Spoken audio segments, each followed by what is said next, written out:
I have to give great credit to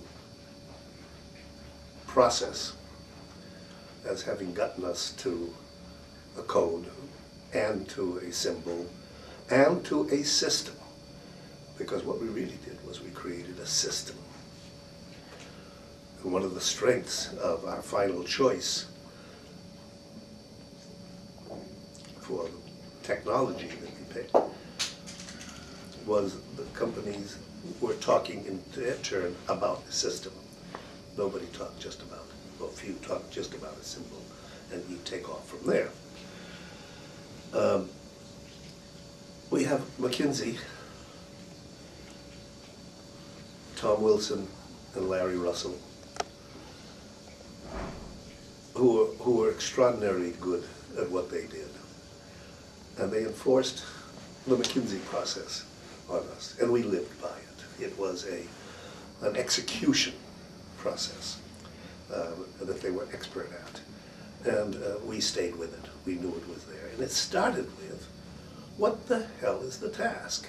Can we define it? Can we define its steps? Can we define its goal? Do we know where it's going? What are the criteria which are we going to use? All of these things were memorialized.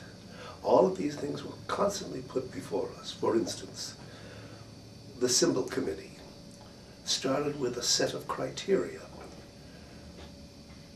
that Larry and the boys shook down and created, and we lived by. We lived by it as if it were a Bible. And I think I should recite them for you. I made a few notes because it's been a lot of years. But in the first place, we said that anything we decided, the criteria for it was that it was to be based upon, its rationale was to be based upon total industry return. Basically, the industry was defined as manufacturers, all the way from the farm up to the consumer. That was the industry. And it had to be based upon looking at the overall results of what we did, and there had to be a return on investment for the amount of work we saw coming down the line and the expenses. Number two, any of our decisions should not grant a competitive disadvantage or set a competitive disadvantage on any segment of the industry. There had to be some equalities in terms of return. Nobody was going to pay for the total thing. Thirdly, all negatives, as they approached, had to be dealt with. You could not duck any of them. We had to face them. Fourth,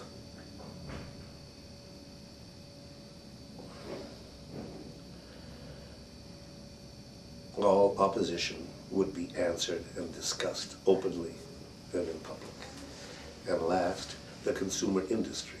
The consumer had to be considered part of the industry, and its interests had to be considered at all times.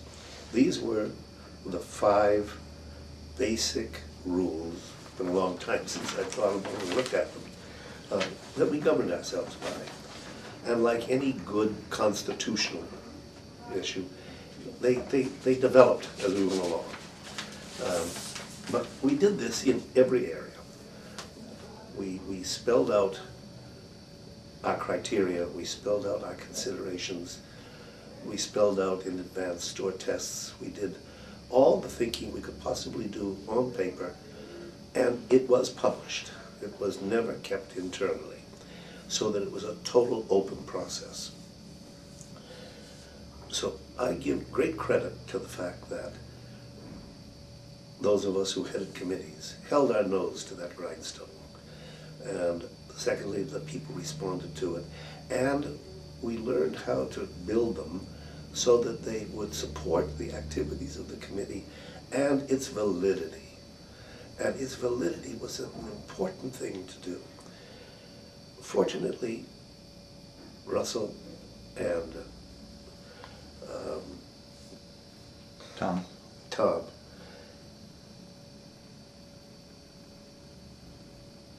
were communicators, and some of the best communicators I've ever met. And where we, as individuals on the committee, all of us with interest in companies around, were tied to jobs at the same time. They could make the route. Russell, in the early days, went around to over 100 of the retailers to get commitments. Tom Wilson acted as the go-between between the industry and the ad hoc committee. He represented the ad hoc committee with government, with industry, with the public. A tremendous amount of time was spent.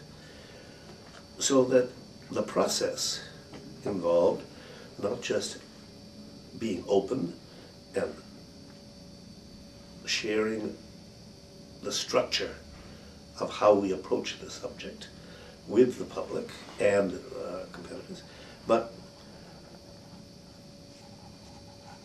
it was something that you could believe in, and we wanted people to do that.